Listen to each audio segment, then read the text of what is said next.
Everyone following us in our social media page.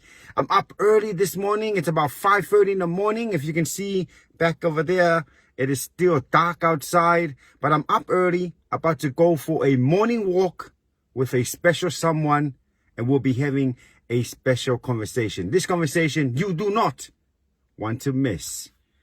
I'm excited, and it's 5:30 in the morning, and I'm excited. I'm about to drive over right now, so stay tuned.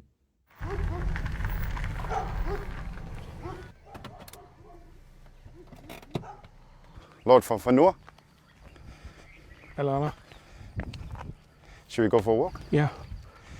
Before we start our conversation, Lord Fakafanua, and our walk, there's a reason why I'm wearing this.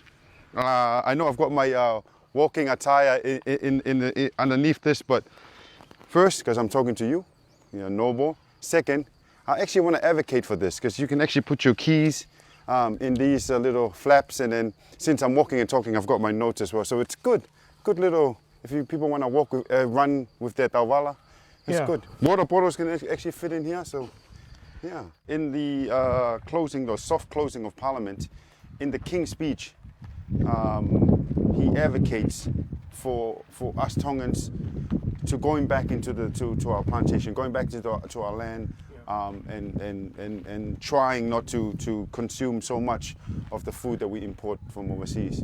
Your feelings towards that bit of the speech? Yeah, so His Majesty is worried about import substitution, and it's about food. Okay, just about to pick up my water. We started our walk with Lord Fakafanua and talk, but it got a bit windy. So me and Lord Fakafanua ended up finishing off our walk. What a hard walk it was. I'm just here to pick up my water.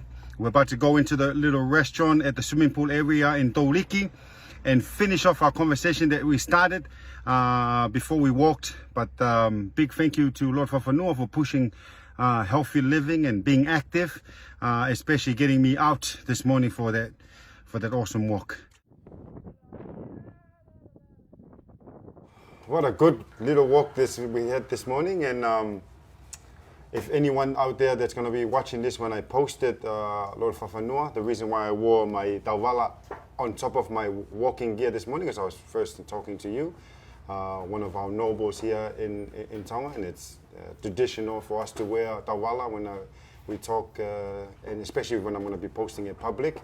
And second to that, I found myself finding that the tawala was a good call. I was able to put my keys, my water bottle, my notes, and able to walk. I might actually just keep wearing this when I do my walks from now on, Fakafanua. Yeah, I think you should do that, Lala. Yeah, I'm going to make it a trend. I'm going to make it a trend from now on. Yeah, I think we should go to day 5 and start again. First question. Why, when I asked you if we can have this conversation, that you wanted us to do a morning walk? First thing, Parliament's closed and I want to get out of the office. And, since we're trying to be more healthy, why not do it out here? Fresh air, maybe we can be more relaxed. It leads on to my first question with the King's speech at the soft closing of Parliament. He mentions us going back into the plantation. I know with NTD, as you mentioned before, it's not just the active lifestyle, it's eating healthy, what we consume. And he's saying for us to go back into the plantation, obviously it's for us to eat more healthy and not, he even mentions to about the imported goods that we always consume as well. What the King was talking about is import substitution, and it's really about food security. So during these uncertain times with COVID-19, and restrictions on the border, it's really important that we maintain a regular and stable food source. So if we miss a couple of shipments of flour or kapapulu or whatever the people need to eat, it's important that they have options locally. And on top of that, our local food source is healthier. Yeah. So if people start growing vegetables, then they can have healthier food to eat. We'll have more options, and it's also about lifestyle. Going back to the plantation means you have a more active lifestyle. So it ticks many boxes, and what the King's really concerned about is people's food security. So we need to be prepared. We need to start planning today so that if something happens tomorrow, people still have food to eat. In the King's speech, he does allude to as well to the rollout of the vaccination here in Tonga and illicit drugs, but we'll get into illicit drugs later. But your thoughts, I know in your position as Speaker and also in Parliament, you have privilege to getting to more information than majority of Tonga. How do you see the rollout of the vaccination here in Tonga? I think so far the rollout has been very successful. My understanding is the Ministry of Health wants to get at least 70% of their vaccination target. That means they will be close to getting herd immunity for the COVID-19 pandemic. My understanding of vaccinations, we need 95% of the population vaccinated against polio. And for measles, it's 85%. And so vaccination for 70% for COVID, my personal opinion is it's a bit low, but this is the government's national target. And so far we're on track. Tongatapu, I think, is just under 75%. And it's good to see that Hapa and Vava'u are very keen on the vaccination. There was talk, Lord Fafanua, about making it a compulsory vaccination. Your thoughts on that? So vaccination, so all government vaccination programs are compulsory under the existing law.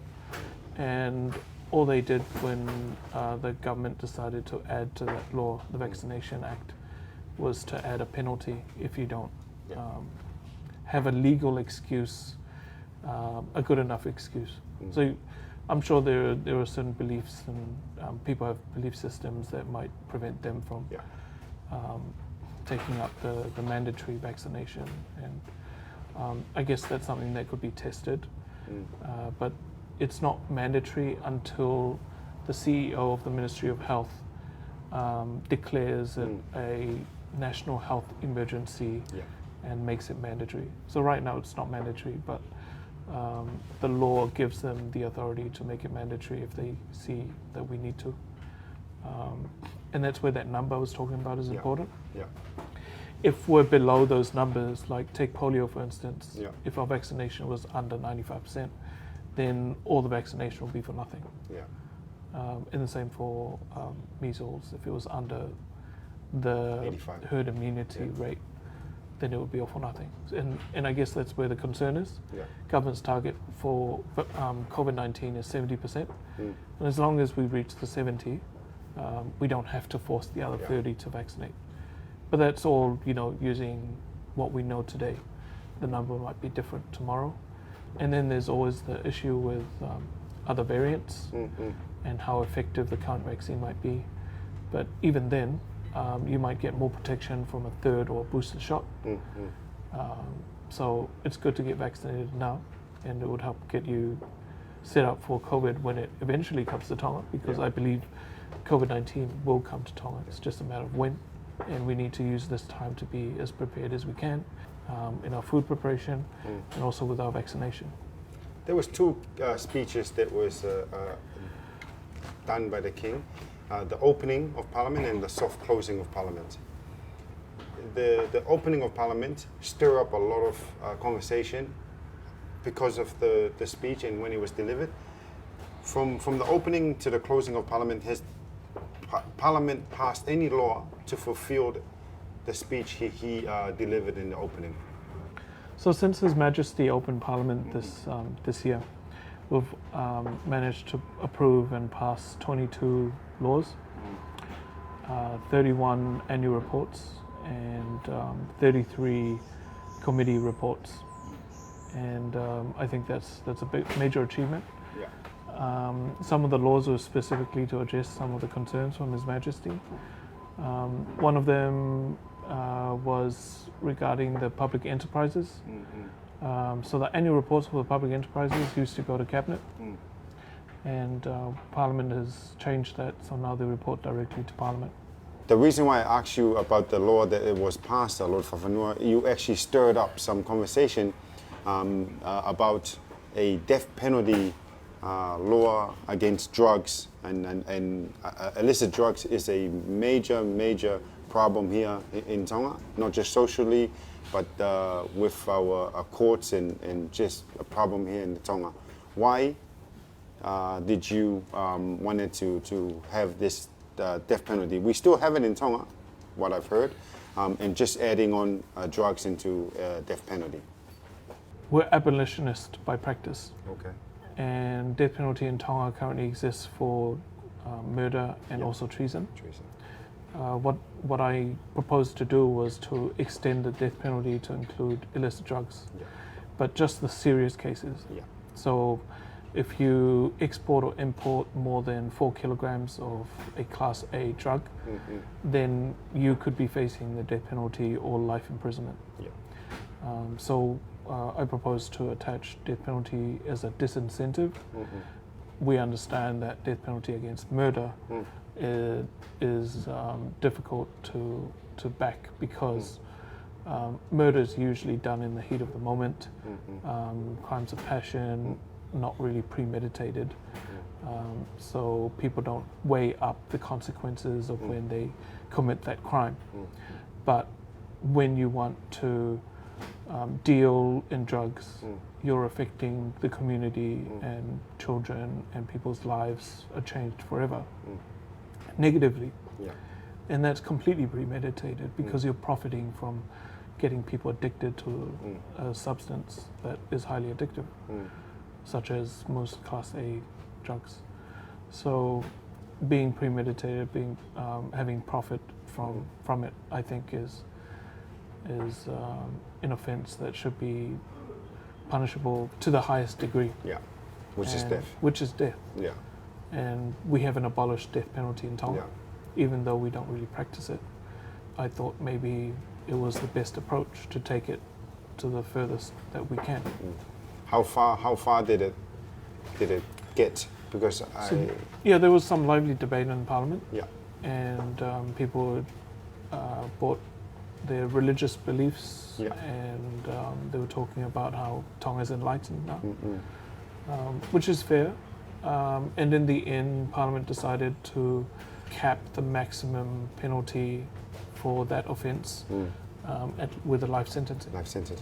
I did hear and correct me if I'm wrong, Lord Fakafanua, is with death penalty, it's hard to get cooperations from countries overseas. For example, New Zealand, Australia, America, and rest of the other countries. I know there was a drug case where a container was taken to New Zealand. What I'm hearing is right or wrong. For New Zealand to be able to cooperate with Tonga, death penalty had to be taken off the table. Is what I'm hearing right? Well, Australia, New Zealand, and the UK. Yeah. They all stand against the death penalty. Okay. But there are still countries around the world that have the death penalty. In our region, Papua New Guinea, Tonga, and in the West, the United States still has the death penalty in some of the states. But as a matter of principle, Australia and New Zealand may not cooperate with our police if they know that information might lead to someone being sentenced or potentially facing the death penalty. So if we did pass the law, that recent case would have been an interesting test case of how far New Zealand would cooperate. And we know that 30 kilos of methamphetamine is a lot. Yeah. And that would have been very interesting to see. This year is a big year, 2021 election year. Parliament has just done its soft closing. All the people's representative, I know they'll be gearing up to campaign. Not only that, they'll be going against other people that wants to campaign as well. But we'll get into election on my next question. The question that I wanted to ask is, and a lot of people do want to know this, the process of a noble becoming a noble representative. How does that election work, or that voting work? Yeah, so there are not that many nobles, and the nobles are divided into the regions. Yeah. So there are nobles in Tongatapu, there are nobles in Hapai, there are nobles in Vava'u, and nobles in Niue. So these regions each elect their own reps. Yeah. So from Tongatapu, there are 3 nobles that are elected. Yeah. The 4th noble in Tongatapu is normally the representative for Ewa. And in Hapai, where I'm elected, Yeah. there are 7 of us Okay. for 2 noble seats. So in our election, the 7 nobles, they elect their 2 reps from Yeah. Hapai. Yeah. And the same is done for Vava'u and the Niues. And with the general election, what in the previous years, what has Tongan learned or you've learned that could be done better this year? I hope that the work that we've been doing in Parliament and with our partners and stakeholders on encouraging the youth will bear fruit in this election. We want to see the results of having more youth participation in politics. We want to see them participate in the election. And those who have come of age, 21 years old, on the day before the day of the election, should participate. They should register and use their authority on the ballot, make their voice count, and cast that vote for your representative to be in Parliament. Come November in the election, if a new government is elected in, and the reason why I'm asking this, Lord Fakafanua, I have spoken to one of the High Commissioners here in Tonga, and this person attended an event that was done by the last administration in this person's government, but yet this administration has to finish it before they can move on. If a new government is elected in November, the inner workings of the current government, does the new government finish that inner working, or do they just... So it really depends, Lala, because there are certain projects that, 3-5 year projects, and if the government changes halfway through, they normally see those projects through to the end. And just an example, the illicit drugs policy and the symposium, that all started with the previous government. And the current government approved the policy that was started from the previous government. And I understand there's a symposium coming up. Yeah, it's coming up on the 6th and the 7th. Yes, early next month. So that's proof that certain projects will last through different governments. But of course, if the government of the day is changed, then new government, new vision, new policy, there might be changes. After the election, there will be a representative being voted into the House. I saw that you put out that if a representative is away from the House for a long period of time, they automatically lose their seat. Yeah, I didn't put that out, Lala. That was a new law. I just saw your face in the law on the bottom, and I thought... yeah, that was a private member's bill. Yeah. So what happened was that in the past, we've had members who are away for up to 12 months. And some members have lost their seats as a consequence. Some have made it back and reset the time, so to speak, and then be away for up to 12 months again. And this has been something that I've observed since I came into Parliament before 2010. Many members use this clause to be away from the House, and I think that that's an injustice, both to the taxpayers who pay the members their salary throughout the year, and to the voters who voted those representatives into the House. And it applies equally to members of the nobles and members, representatives of the people. And I think it's probably more fair to lower that threshold from 12 months to 3 months. When I proposed that in the House, it took some convincing, but the House decided that it was best to give the Speaker some space to apply to the House to extend it for another 3 months. So technically you can be away as a representative for 3 months, plus another 3 months if the House approves it. There's different reasons why a representative can lose he or she's seat. I know with the case with the where a representative who was also a minister used the clause 23, and I saw, and the reason why I'm asking, I saw that you reviewed that law 23. Why? Yeah, so you're talking about clause 23 Clause of the 23, sorry. of the Constitution. Yeah. And clause 23, I think it was 2013 or 2014, was recently amended. Yeah. After my predecessor, Lord Lasike, was unseated because of his case in the judiciary. So clause 23 unseated him, and then through the appeal, he was Acquitted. yes, he was acquitted. Yeah. So the government of the day didn't want government to be liable for someone who'd lost their seat, especially if that person got acquitted. And more recently, we had a case where someone has been imprisoned who was a member of parliament.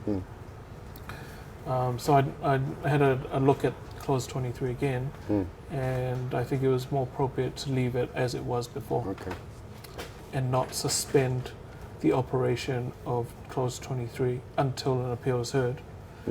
Because if the appeal is heard and it's upheld, then it's business as usual. But if the appeal is heard and they're acquitted, then government will be liable. And I think it's better for government to be liable than for us to suspend people's right to have a member of parliament. And also, members of parliament should be law-abiding citizens, and as leaders should be accountable to a higher standard than everyone else. We don't want a member of parliament representing people and working from prison. It's just wrong. Yeah. To maintain a member of parliament's rights and be paid by parliament, and we need members of parliament to be accountable for their actions, not have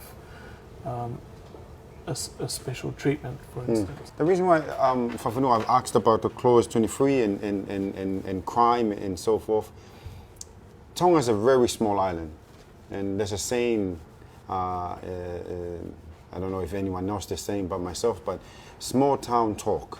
Yeah? Does Parliament look into conversation that's made about representatives in our country? Because there's a lot of conversation that's made about representative in your parliament or in the parliament that's linked to criminal activities in some sort of ways. And I know these conversations are not fact, and I know me asking you this, people might even watching or hearing saying that, oh, this is just rumors and this is that.